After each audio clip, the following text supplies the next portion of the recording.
This is Steve from the Art Box. I'd like to welcome you to episode 455. Several months ago, I lucked out and was able to travel, which is about a 9.5-hour trip, up to Carson City, the capital of Nevada. Poet Laureate Sean Griffin had managed to herd cats, and I don't know how he did it, but he brought in 9 poet laureates from 9 western states. I mean, from as far away as Oklahoma. It was a fabulous time. I drove up, I drove back home. It was well worth it.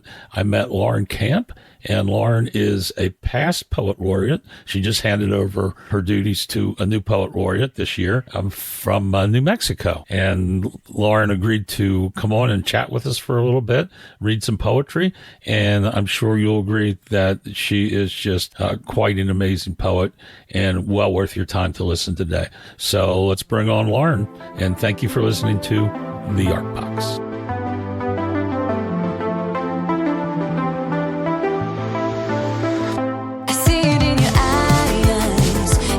Welcome to the Art Box Podcast, where creativity lives, but more importantly, where stories are told. I'm your host, Steve, and here we believe every piece of art carries a story, and every artist has one worth sharing. From theater and song to archaeology and to our public lands, we explore the many ways creativity shows up in the world around us. Because I'm always happy to view a work of art, but I'm never fully satisfied until I've heard the story behind it. That's what we're all about, unpacking the journeys, the moments, the people, and the meaning that bring art to life. So whether you're an artist, a storyteller, or simply curious, pull up a chair. Let's open the box. Oh, effortlessly beautiful. That's Venus and being you.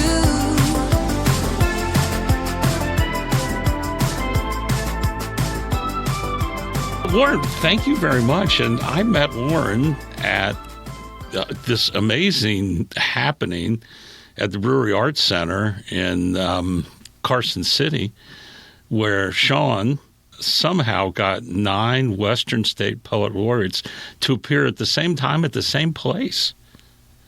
It was amazing. I still think of it a lot. It was a really beautiful gathering. Yeah, do you think anybody's done any such thing before?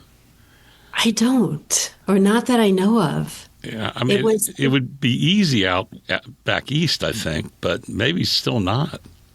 Yeah, it would be certainly easier because people are closer, just geographically. But I don't know. You mentioned being largely self-taught in poetry after beginning in visual arts.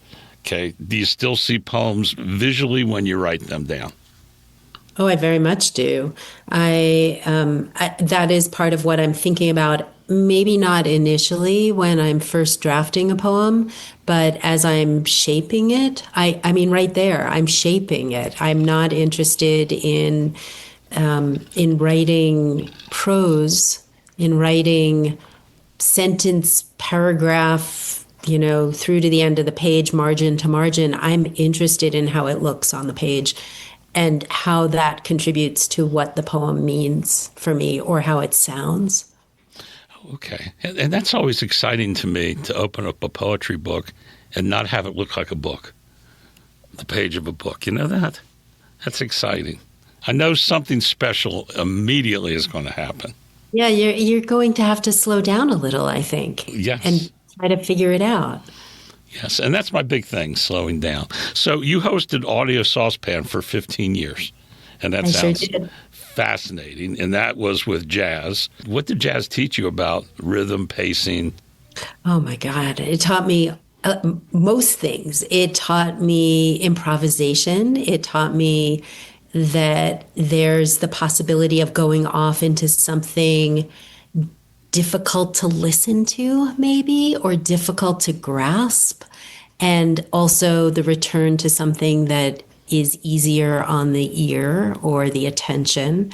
With Thelonious Monk, who was the musician who most influenced me, I would say I learned quite a bit about sound and silence and how those two intersect and overlap.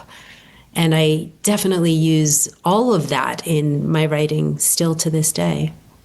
So Thelonious Monk, you want to tell us about Thelonious Monk?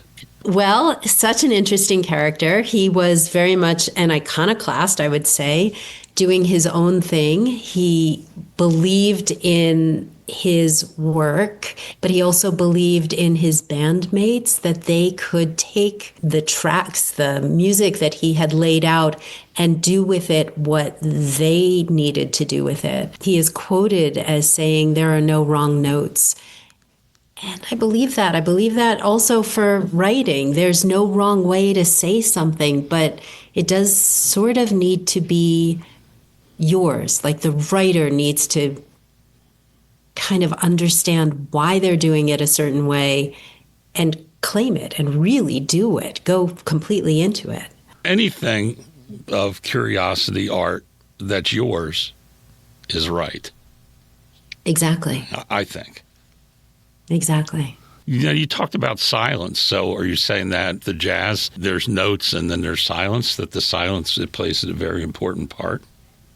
I think the silence plays an important part in the music, but I very much think it plays an important part in poetry. With line breaks and stanza breaks, it becomes incredibly obvious what silence is doing. At the end of a line, unlike short story or a novel or a article you're reading that goes to the end of the page and then returns to the left side of the page and continues, with a poem, when a poet puts a line break, that's a moment of pause, some portion of a pause, depending on whether there's punctuation or not. And a stanza break, a longer pause, a period, a stop.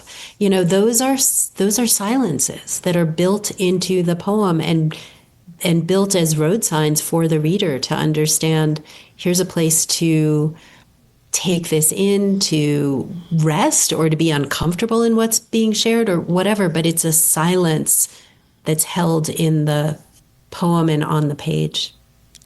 I'm loving that we're talking today because you're just silence and negative spaces and pauses. That's just my thing. And I'm just loving this. This is great. So let me steer us back a little bit, a few years. You want to tell us what 5-year-old Lauren was doing? Oh, 5-year-old me was cutting up my mother's magazines and making little craft projects in the basement. My parents were not at all clear what to do with a creative little kid, but I didn't stop. So I didn't have materials. I didn't have training. I just gathered what I could with virtually no idea how to do anything and played and kind of created just for me. And there was tremendous freedom in that, but also a very big lesson for this later me that it's all about that space where I am making for myself, not for an audience. There was no audience for the artwork or little writing projects I was doing at 5. There was just me making for my own enjoyment of the process or appreciation of the end result or whatever it was. There was nobody to show it to because nobody honestly cared too much.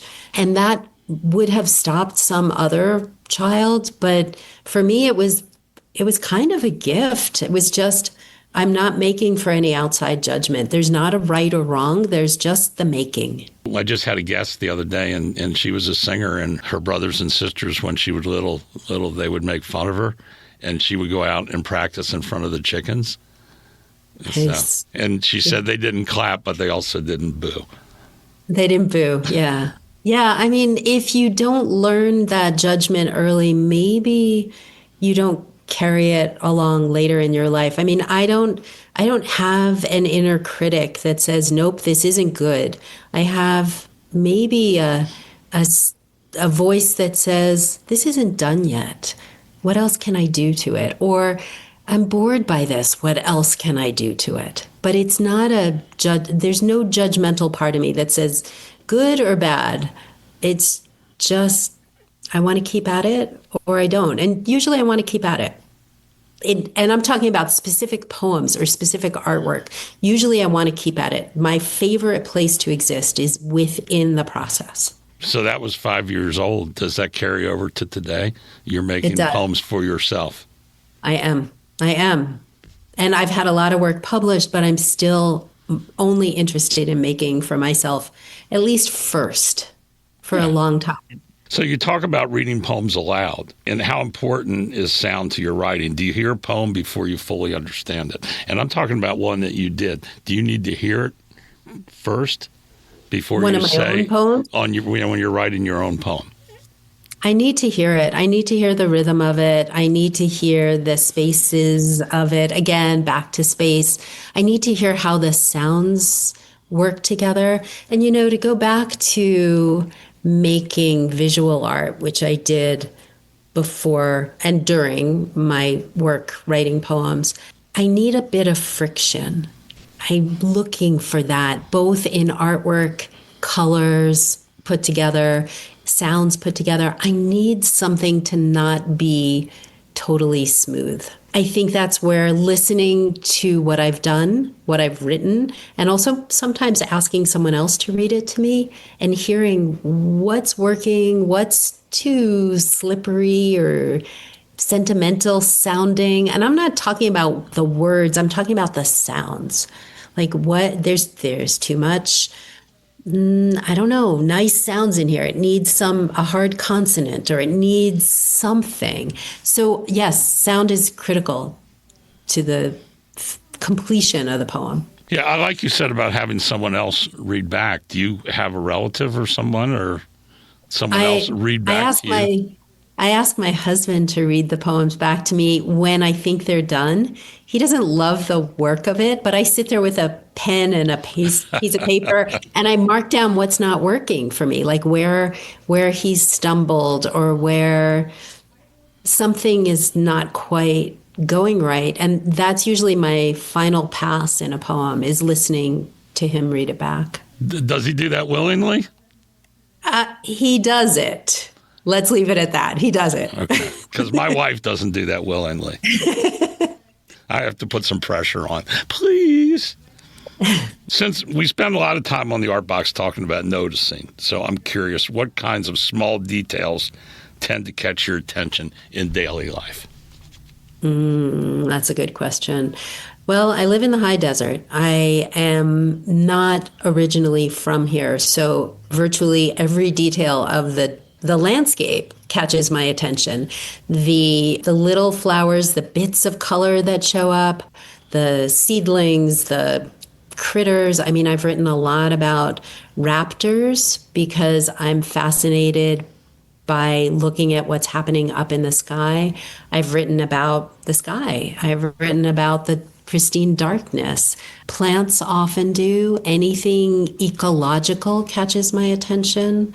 The lizards climbing up the wall. Like really kind of everything. I am a curious, interested person, but I'm not so much interested in big picture. I'm interested in the tiny things. I look at the Mojave Desert in the summertime and it's, 120 degrees and it's miserable, and you look out but there's all these little microclimates. You're talking about these little things, and there's birds that are hiding in the shade. And if you pick up a rock, there's things that are living their whole world. So there's so much to notice in the desert.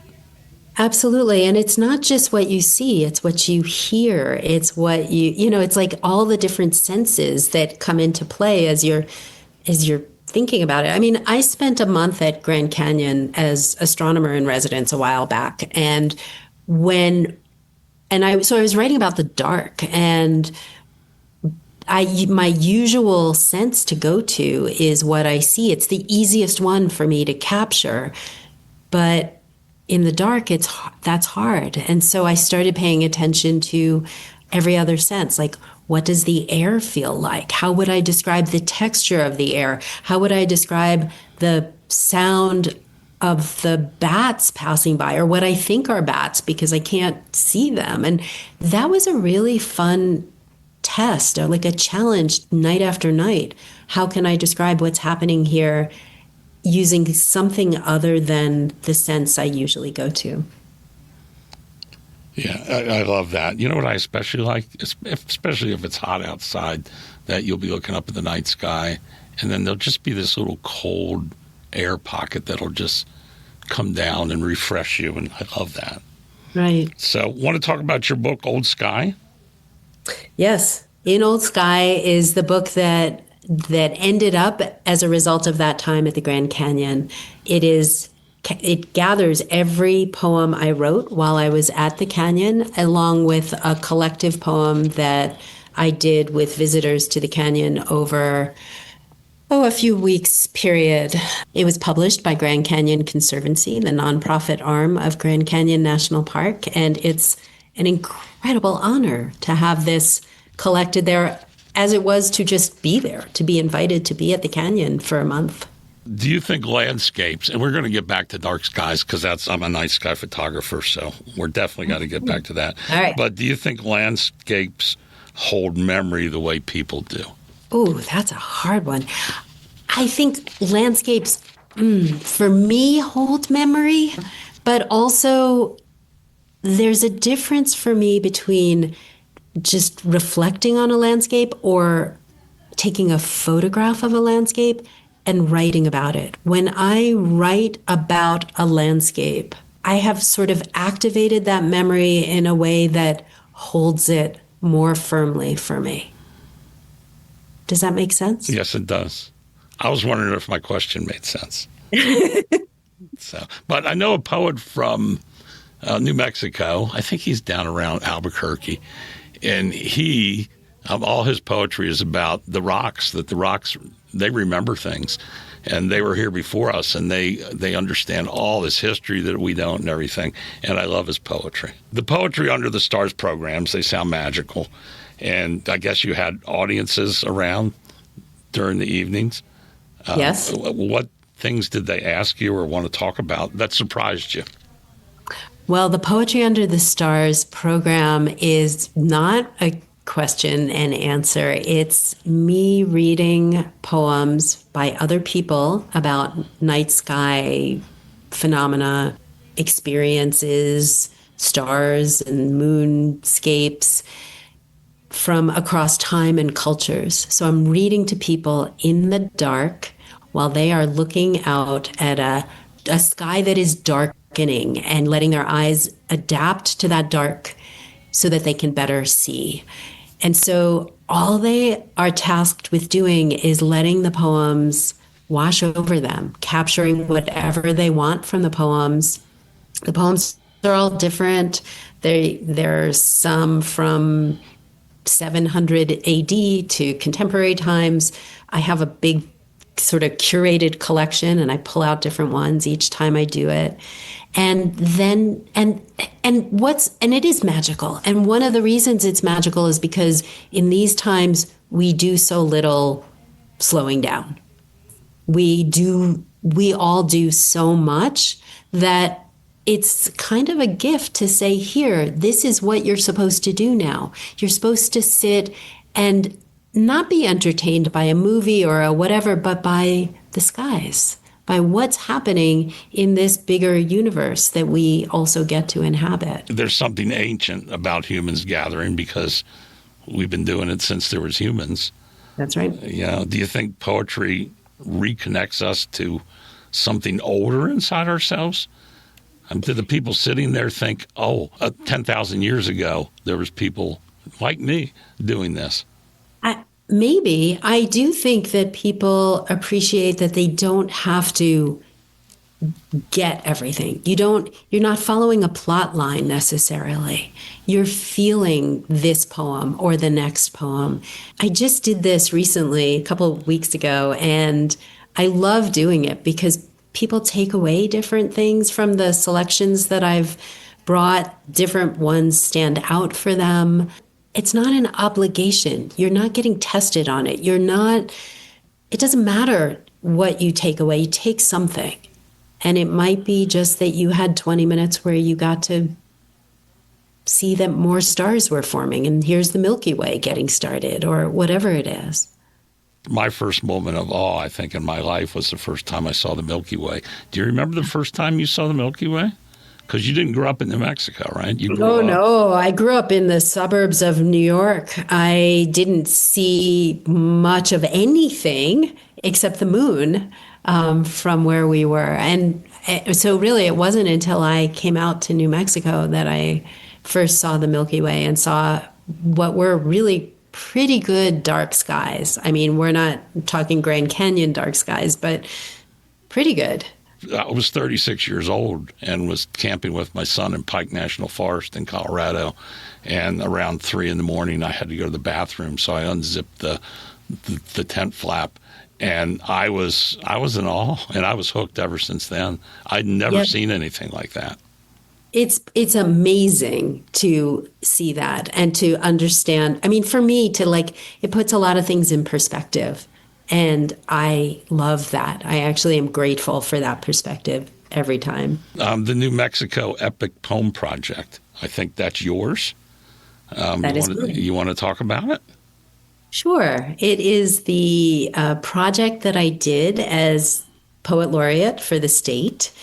And it followed in the vein of the project I did at the Grand Canyon. I really love doing that, a collective crowdsourced poem.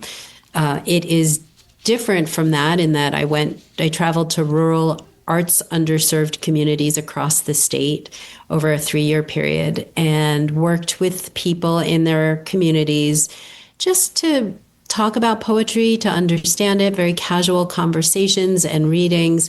And at the end of those events, I would ask them to respond to some prompts and statements in order to give me some information about their community. They didn't have to write a poem about their community. They just had to provide some details and some phrasing because they knew their communities. And I then took what they gave me and built community poems for each community with the writer's words only, none of mine, just their words on their home places by which we could build community poems. And I did this in partnership with our state arts agency, New Mexico Arts. Did by any chance any of those small communities become inspired to start their own Poet Laureate program? Not that I know of, but they certainly brought out people who had either no understanding of poetry, I mean, I guess a curiosity, but I'm hoping, and then some people who were doing things secretly, maybe with their writing, just not knowing what they were doing. But I am hoping that some of those communities will continue that kind of open mic style event because it gave people, sometimes for the first time, a chance to read either their own work or someone's work they loved. So again, we're back to that your initial thought about reading aloud. And reading a poem aloud is a good way to kind of complete it, to read it to someone who can catch it on the other end. And whether that's your own or someone else's, it's a way to put the poem in you and also to gift it out. Okay. Yeah, I was going to ask you about someone catching it on the other side. So you want to talk a little bit more about that? Well, when I did my radio show, it was a jazz program primarily with some random other things thrown in, some world music and whatever other types of music I was interested in. But for those 15 years, every single week, I would put in 3 poems that I had appreciated over the course of that intervening week. And they were poems that I just read into a microphone around with music on either side, sort of sandwiching the poem. So sort of finding a way to have the music that would lead into that poem appropriately and music that would come out of the poem. It was me being both a devotee of poetry and also subversive and getting music listeners to hear a little poetry in the process, to introduce them to poetry. But to have them catch this sound of this whatever jazz track and now this poem and now something else, that was part of the process, was just here's something else to expand your mind or your ears or your attention. So yeah, I strongly believe that someone needs to be there at some point to hear what has been created, whether that's me or you or a big audience. Do you find you get much feedback? I did. I got a lot of people who would say they loved the poetry. And I don't know. I mean, I think it was part of the package of it. It wasn't just a straight music show. It wasn't the kind of thing that you just do in the background, you have in the background while you're making dinner. It was something that you hopefully attended to. But also, I mean, I'm sitting here in a room and you're sitting there in a room and there's nobody to see us right now. And that's what it felt like to be in that control room. It was a, hot, small room. And I was broadcasting out to who knows who's listening. So, so there's that too. Were they doing the jazz live right there?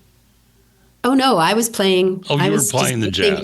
Yeah, I was mixing tracks. Yeah. Oh, I thought maybe you had a jazz band there. Oh no, I was a DJ, mixing tracks. It was such a multitasking project. It was nuts, but it was also fun.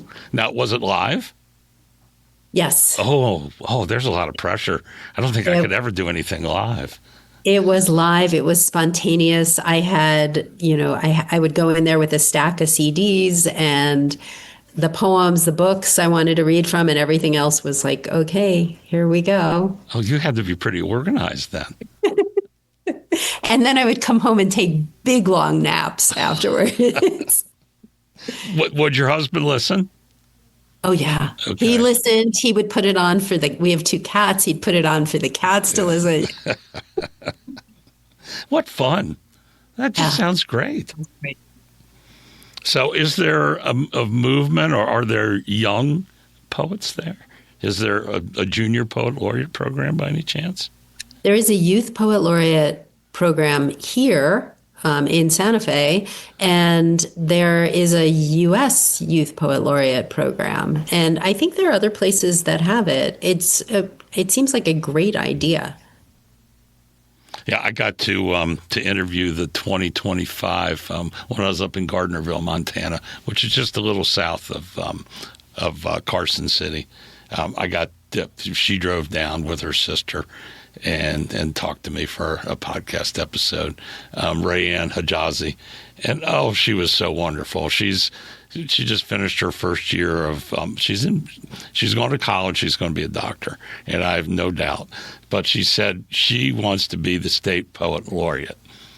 Beautiful. So at 19 years old, she wants to be. So maybe after Sean, we can get a 20-year-old poet laureate. Sean got extended for one more year, which is fabulous. That's terrific. He's doing a wonderful job. Before we get back to today's episode, I'd like to take a moment to tell you about the 2 new books that have recently found their way into the world. The Art of Noticing is a collection of observations, essays, and reflections inspired by years of photography, podcast conversations, travel, public lands, and the simple practice of paying attention. It's a reminder that wonder is often hiding in plain sight if we slow down long enough to notice. My newest release, Sandcastle Windows, is my first work of fiction, set between present-day Nevada and the Paris art world of the 1870s. It explores a question that has fascinated me for years. What if you could step inside a future memory? It's a story about art, friendship, time, and the moments that shape our lives long before we realize their importance.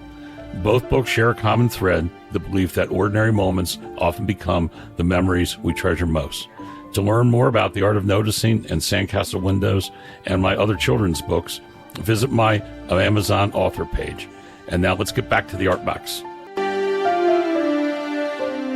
I'd love to read a poem. Maybe I'll read a poem from In Old Sky from the Grand Canyon. This poem is called The Believer. There is a time of night soft enough to call joy, comet cluster, the wind a wishbone, no one else. I wake to see the sky adore its shifting. My journey could be explained as kissing the rocks, setting a table for silence, symmetrical mules. I am a whole room of creaking and flooding. Not every star shines in front of me. Time grows from stout edge into a sequence of coppers, enlightened by a slight circle of birds. For hours, elk haunches eased in shrubbery. At the start, it terrified me to be so open to a black hole.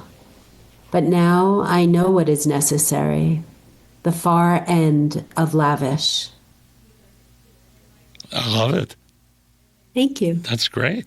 I'd love to talk about my new book. The new book is called Is Enough, and it came out in February, and it is about tracking, as much as a poetry book needs to be about something, it tracks my father's plummeting into Alzheimer's disease. I wrote it over the 3.5 years I spent taking care of that and also just noticing, sort of stepping to the side of all the responsibilities and whatever devastation that maybe comes with watching a family member lose their memory. But the writing part of it, the craft of it was, I was going to say joy. And sometimes it was, but it was really just, it was a chance to just notice and not to have that noticing be tied to exhaustion or worry or anything else. So I could just pay attention and think about what language I would put to what's happening now. And I could stay very much in the present moment, because really, in a way, that's, for someone with memory loss, that's all you have is the present moment. That's all they can handle. That's where we exist. And I captured as much as I could of what was happening. So I don't think the book is devastating. I don't think it's, I mean, maybe it's hard in the way that, I mean, how do you take something that's difficult and not allow it to be difficult? But I wanted to hold on to my dad, and I wanted to hold on to very specific details of what was happening.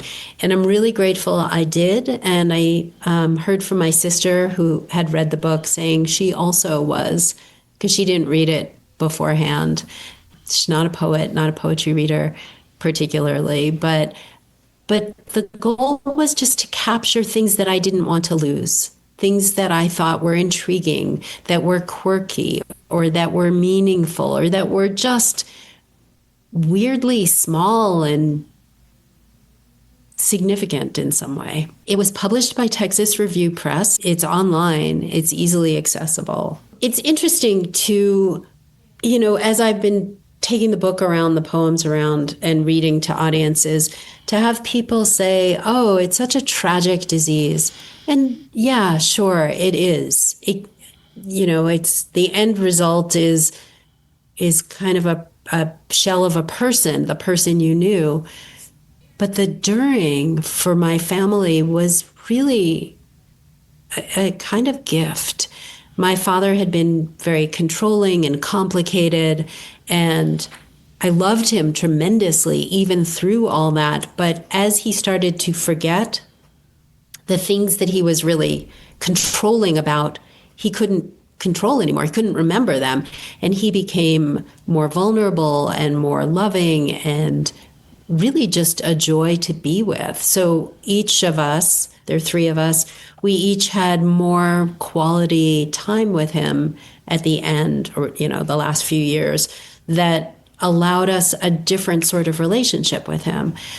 Because I'm a poet and because I'm a noticer, I don't just let things gloss over. I think a lot. I process a lot. I'm looking for language to hold things a lot. And something about that let me really completely capture and hold those years, not all the details, but parts of it, in a way that allows my father, as weird as it sounds, to still be very much alive off the pages of this book. Hey, do you have any other books? I have 9 books. You have 9 books? Yeah, I have 9 books. The 2 we've been talking about are my 8th and 9th. And yeah, I've been at this a while. Tell me about your first book that you published when the box came, assuming a box came to your house full of books. How did it feel? Oh, it felt amazing. But I was not the type of person who ever thought I would write a book. I was, I grew up, aside from my little art projects in the basement of our house, I have always been a very extremely avid reader. And at no point did it occur to me that I could also be the writer of one of those books that I was reading. That I didn't know I could be anything other than the example that was set for me, which was a mother and a housewife, basically. And it's like kind of a limited outlook on life, but whatever. But at some point here in New Mexico, I went to a little 2-day workshop and sat next to a small man. Really, he was very tiny. I don't think he was 5 feet tall. And we sat in a big horseshoe circle around in a big room at the Center for Contemporary Arts. And I got to talking to him. And at some point, he said he was a publisher and he would we started a correspondence.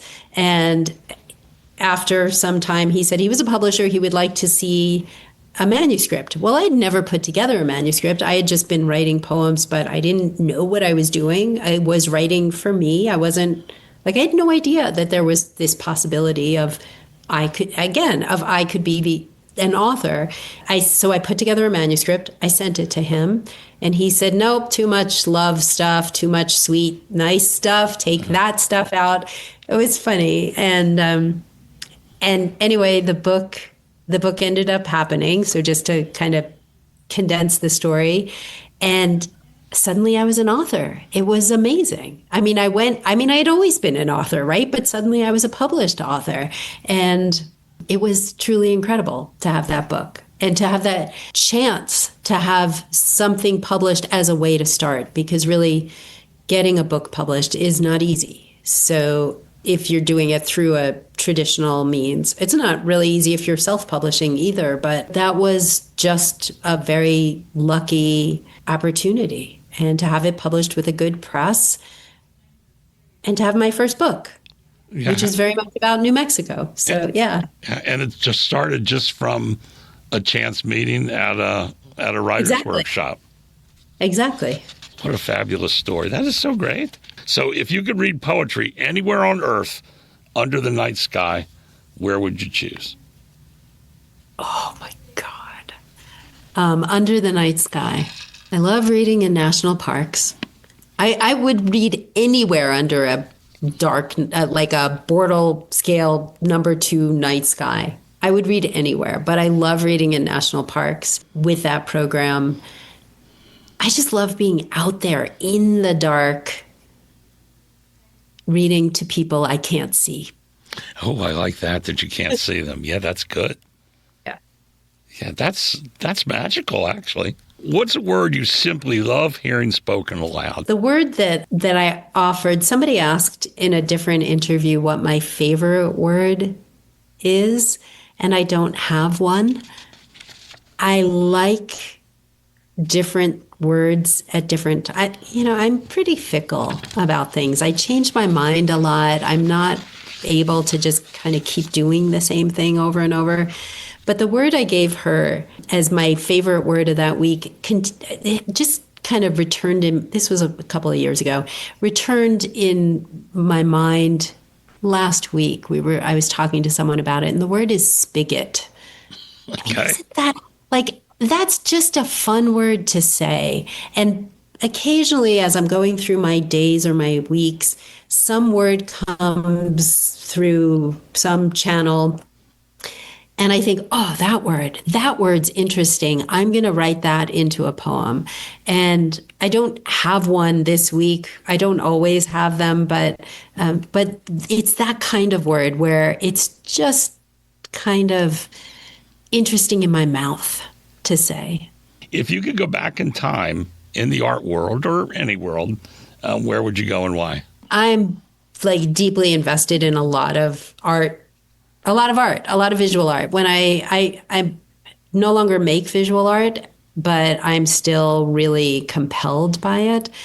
I don't think I'd go too far back. I like the modernist art movement. I'm pretty taken with minimalist artists, abstract expressionists, specifically Agnes Martin, Donald Judd. I don't know. I like pop art. I mean, I wouldn't go very far back. I just want to kind of hang out with the people who are like, hey, let's shake. I mean, I guess all artists are doing this movement and period by period, but let's shake up whatever just happened before us. We're no longer interested in this. Let's do something new. We have to do something new. So I don't know. I don't think I'd go back to like Renaissance and Baroque art. That doesn't totally capture me, but most any art period, and just to see what they're reacting to and why they're making. What are you still curious about? I'm curious about landscapes. I'm curious about other places, like what a place holds.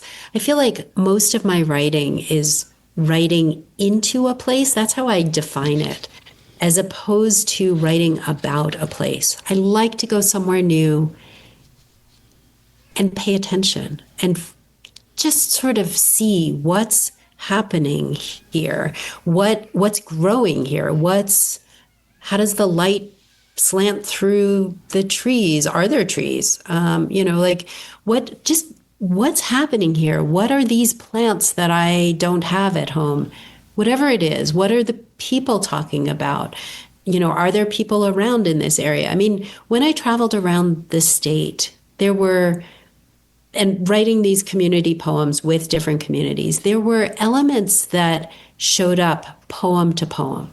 It's New Mexico. We had sun, we had wind, we had chili.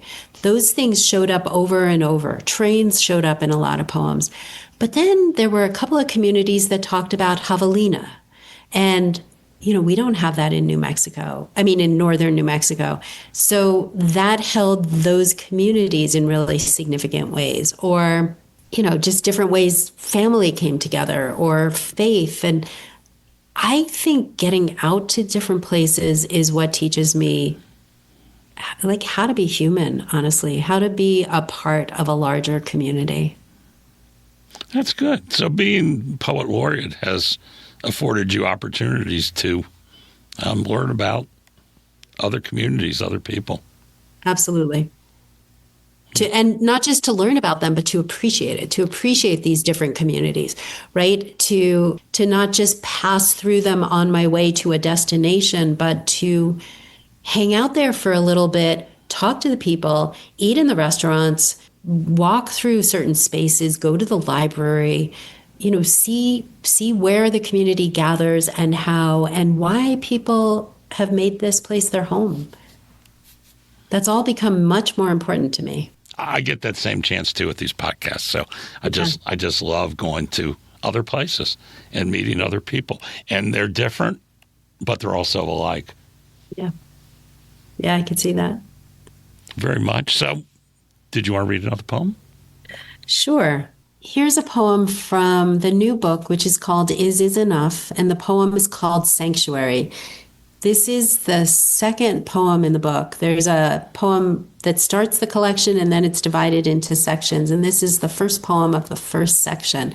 So it's really setting up, I think, what's coming in the book. The poem is called Sanctuary. I collect another phrase for safekeeping. No need to do more than hold his fragrance, egg, anger, each thick river of rejoicing. On my fridge, a scrap of my father, his perfect print, which held all the black of a day and its losses. Now he learns the equation for why I tell him this beginning. From the first morning of my childhood, when he lifted me up with iron in his body and my apple-sized eyes. My father. I looked giddy and exhaled. That was Sunday, the village. I was a baby sugared with indulgence, fat and black-haired. Those years of his unfolding wallet and his ongoing thorn of origin. We knocked on the heaven with our knees. Such boredom. These days the body holds its heat. We begin with my name, a portrait of belonging. We pantomime conversation. I never want to feel more than I do. No, it isn't that. Twitching all night again. Is his presence more of a parting or a start? My father. I separate each hollow. I always knew 4 months of snow. We bought sweaters. He tested my algebraic solutions. My mother danced in our hotel rooms. Her arms were pale. If train A and train B are traveling at different speeds from 2 different cities, what is the time before collision? My father. I am not looking for a way out. Your delivery is fabulous, by the way, if I can just speak on your delivery. So, thank you. I always compliment Sean on his delivery, and you have a very much a heartening delivery. Thank you. That means a lot to me. At one point, early on, when I was reading aloud to just a group of women at a table, they were like, "How come you read so well? Like, how come?" And I was like, "I don't know. Like, how is it you read so that we understand it?" And I was like, "But that's the idea. That's what I want, is for you to hear every word and do with it what you want. But I want you to catch it at least." Yeah, well, there's your catching. Yeah. So, and there's the thing. I could read that poem, but I've got so much more out of it listening to you read it. Thank you. So, no, thank you. Lauren, thank you very much. How much longer do you have on your appointment as a poet laureate? My term ended in June. Yeah, in the end of June 2025.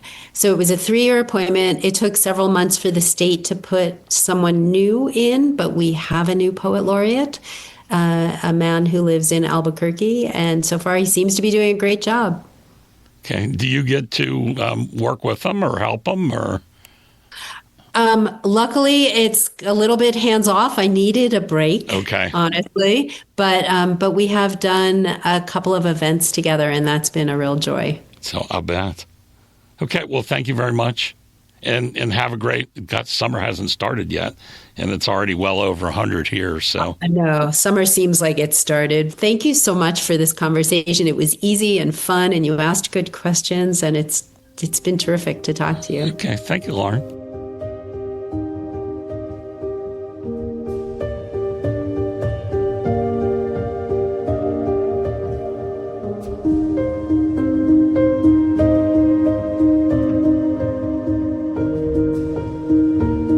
And that's a wrap for this episode of the Artbox Podcast. We're recording from our home studio inside the Mesquite Steam Center, right here in the beautiful Mojave Desert, where creativity and curiosity meet under wide open skies.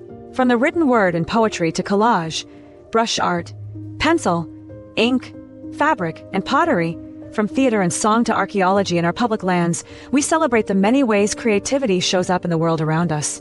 You can find us on Podbean, Spotify, Amazon Music, Apple Podcasts, Boomplay, or your favorite podcast app. We'd love to hear from you. Find us at theartboxpodcast.com. Drop us a note anytime at artboxvv@gmail.com.